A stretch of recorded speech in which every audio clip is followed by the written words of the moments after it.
Let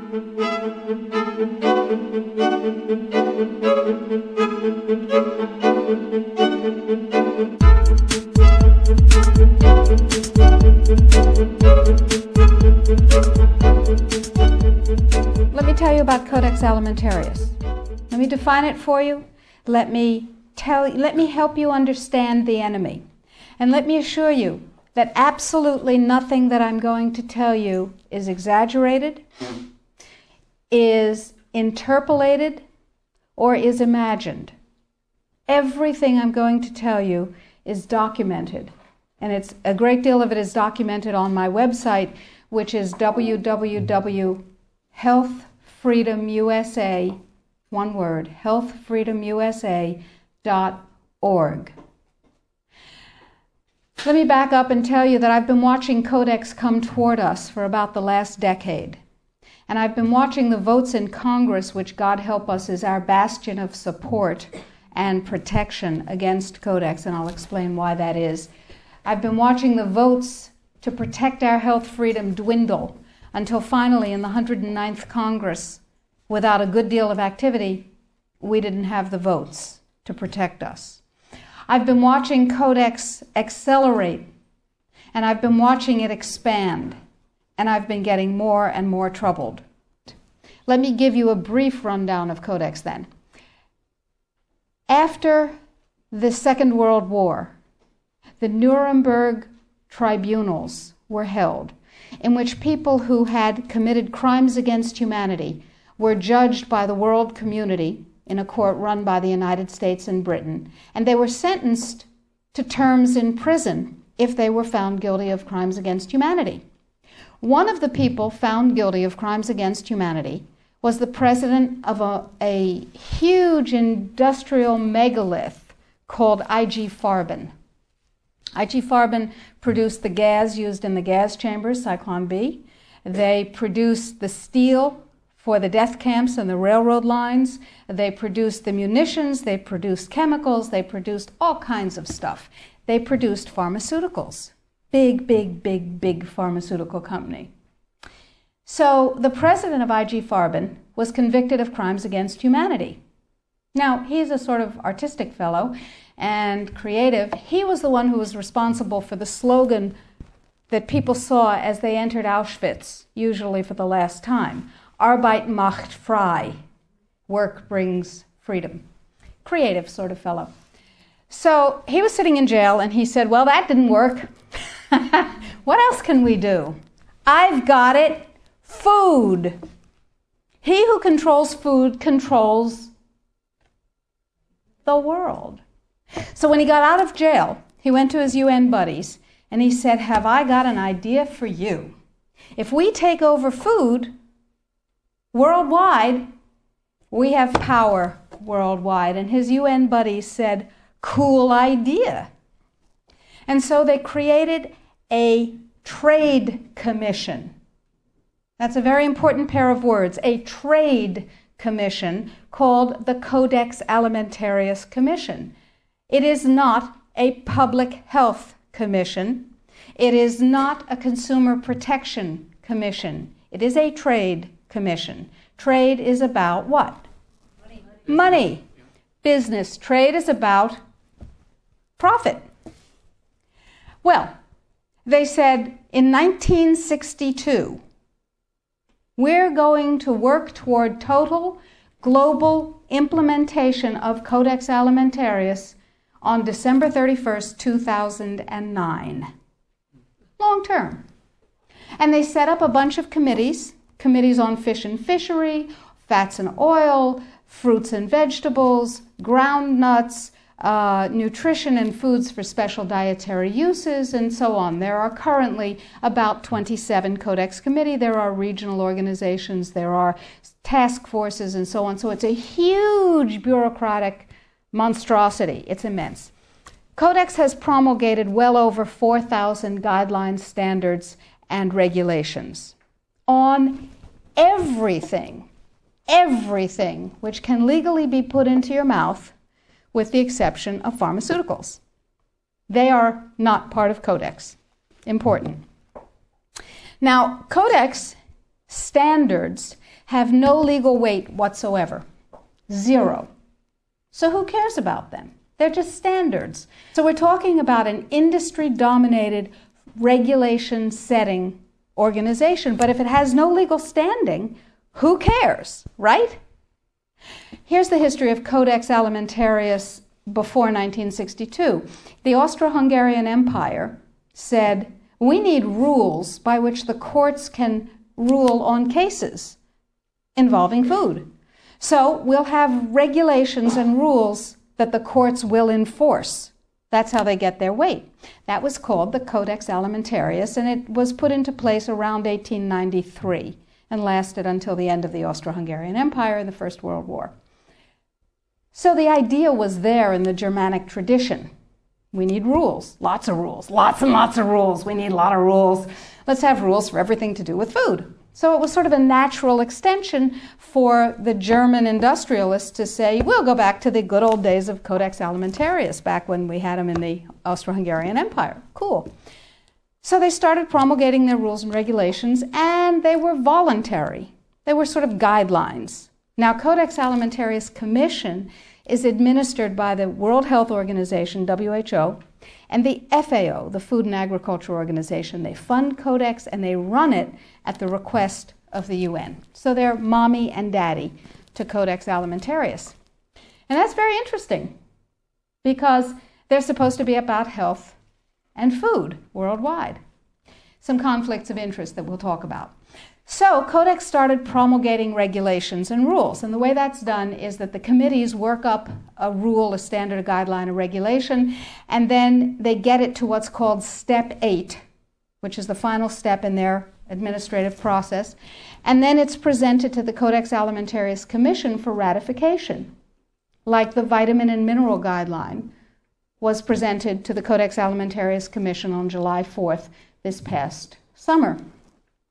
It was ratified, it was approved by consensus, and it is now, despite the propaganda that you're going to hear, if you ever hear about it in the media, it is now mandatory upon any member country of the WTO, the World Trade Organization. Well, what in the world do they have to do with it? And the answer is everything. The World Trade Organization, you see, accepted Codex when the World Trade Organization was formed in 1994. Okay? They said, well, how are we going to decide trade disputes around food if we don't have a set of rules? I know. We'll accept the Codex Alimentarius rules. And all the members of the WTO worldwide will, get ready for an Orwellian term, harmonize with our standards, with the Codex standards. Harmonize. I suggest you capitalize the first 4 letters in your mind. So everybody's supposed to harmonize with Codex. And when they harmonize with Codex, then if they get pulled into the World Trade Organization dispute resolution process, they have a chance of winning. Because, here's the kicker. You ready for this one?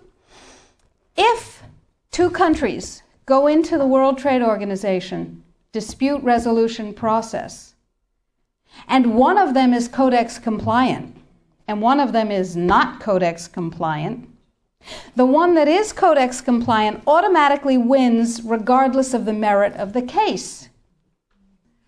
People are using Codex compliance as a weapon in a much bigger economic battle. So, every country in the world is racing to do what? To become Codex compliant.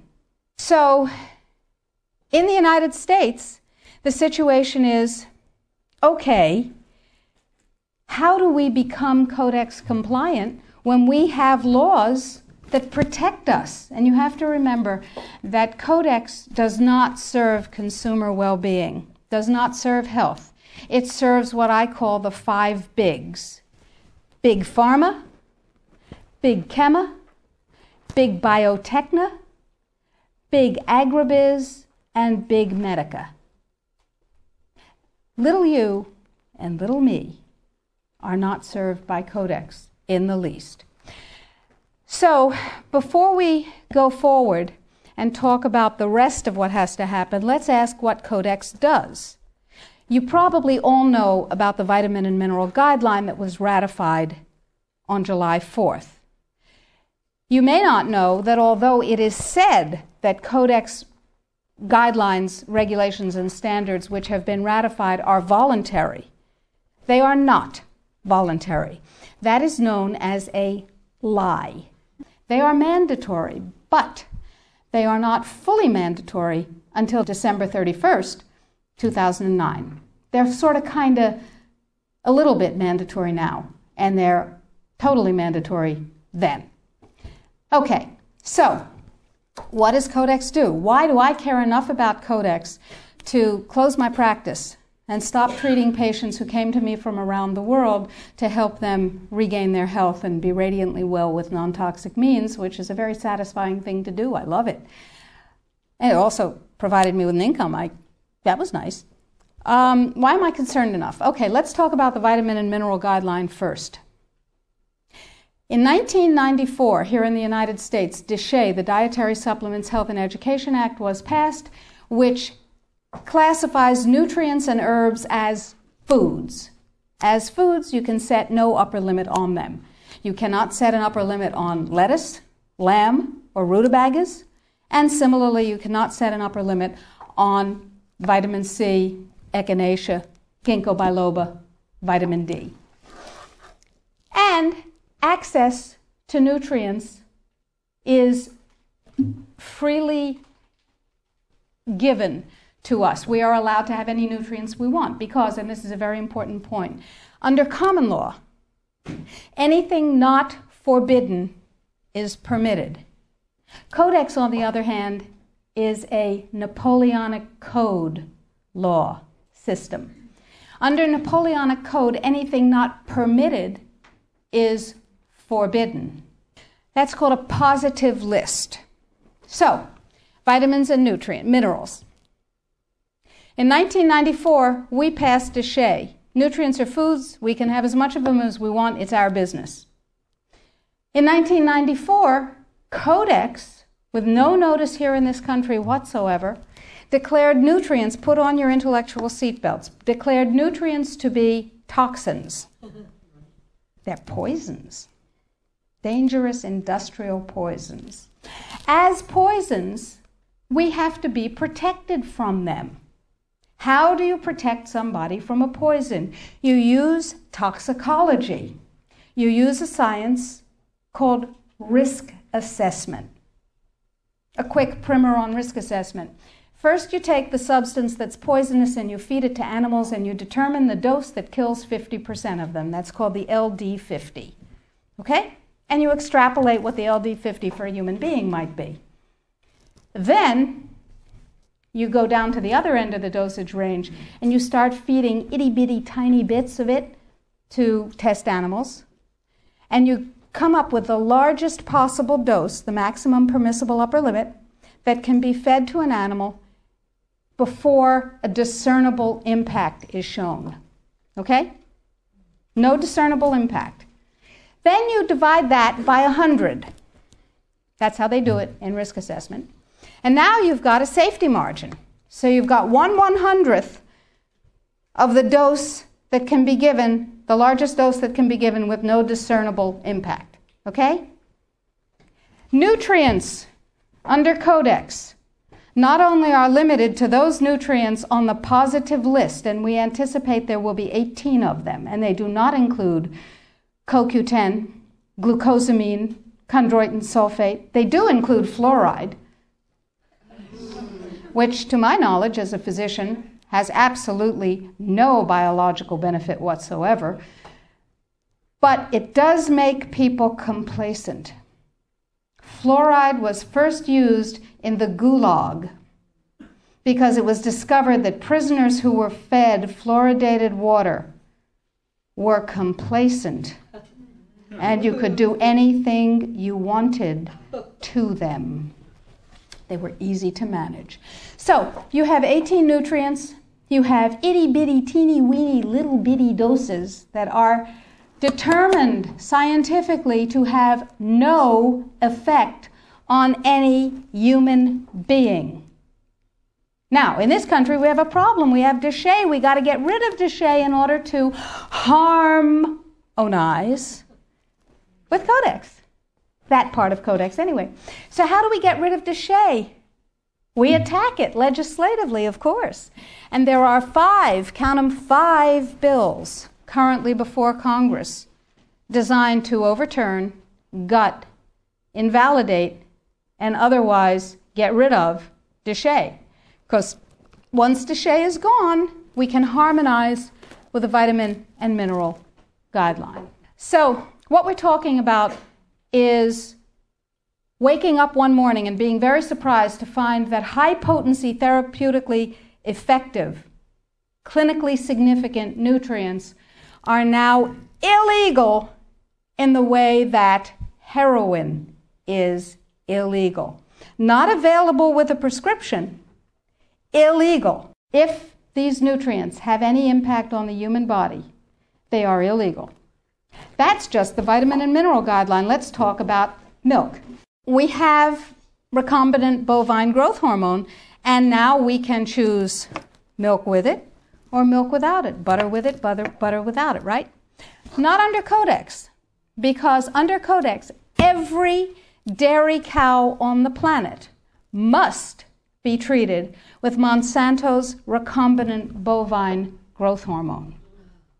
Furthermore, under Codex, every animal used for food on the planet, whether it has fins, feet, or feathers, every animal on the planet must be treated with subclinical antibiotics. Must be treated with subclinical antibiotics and must be treated with exogenous growth hormones. Codex requires, mandates that all food be irradiated unless it's eaten locally and raw. All food, including organic food, of course. So is it organic afterwards? Well, of course, the organic standards are incredibly low. The organic standards allow a farmer to use veterinary drugs, including growth hormones, antibiotics, etc., on animals, and then at his whim reclassify them as organic. But farmers are our friends, and they would never do that, right? Right. Codex sets limits for the dangerous industrial chemicals that you can have in your food. And the limits are incredibly high. Go to Codex Alimentarius, do a Google search, and look, there are drop-down menus at the top of the official Codex page. Look at the toxins and the veterinary chemicals and the levels that are set. They are terrifying to me. Terrifying. The names of the chemicals that are permitted and the amounts of the chemicals that are permitted are terrifying to me. Why am I terrified? Well, perhaps I'm just a cowardly person. It's possible. Think about this. In 2001, 176 countries, including the United States, got together and they said there are 12 really bad organic chemicals. They're called POPs, persistent organic pollutants. There are a lot of them, but there are 12 that are so bad that nobody could disagree that those 12 POPs had to be banned worldwide. 9 of the 12 worst organic chemicals known are pesticides, not surprisingly, because they kill things. And, of course, we have many processes and enzyme systems that are very much like insects and other pests, so they're not too good for us. But Codex has different ideas. Codex has brought back 7 of the 9 forbidden POPs that 176 countries banned worldwide. Dieldrin, aldrin, hexachlorobenzene. And the food that is imported from other countries that contains these substances cannot be stopped at our borders because otherwise it would be, God forbid, a trade violation. That's how Codex works. Codex, according to the World Trade Organization and the Food and Agriculture Organization, joint projections. Now, I didn't make this up. Please, if you unfastened your intellectual seatbelts, put them back on again. If you do the numbers in the WHO-FAO projections, the epidemiological projections, they estimate, not I, because what do I know? They estimate, they're the experts, that just the vitamin and mineral guideline alone, when it goes into global implementation on December 31st, 2009, will result in a minimum of 3 billion, that's B, bad, big, billion deaths. 1 billion through simple starvation. Those folks who die are not particularly economically successful from the point of view of the corporations. When you're starving to death, how much good can you do when the issue is how much can you buy? Not a lot. Forget them. But the next 2 billion, they will die from the preventable diseases of undernutrition. Cancer, the single most profitable condition ever known to humankind. Cardiovascular disease, a good second. Diabetes, pretty good producer. And a whole host of other preventable diseases. Who will die? Who knows? Who will live? Probably those people who are wealthy enough and powerful enough to have their own pushers of clean food and nutrients. That's who will live. You and I? Probably not. Our children? Probably not. Our grandchildren? Probably not. So we're talking about food regulations that are in fact the legalization of mandated toxicity and undernutrition. It will be illegal if there's a famine in, wherever there's a famine, to ship high nutrient density biscuits to that country. And it will be illegal to distribute them. That's what we're talking about. Codex is big and it's bad, but it's not invulnerable.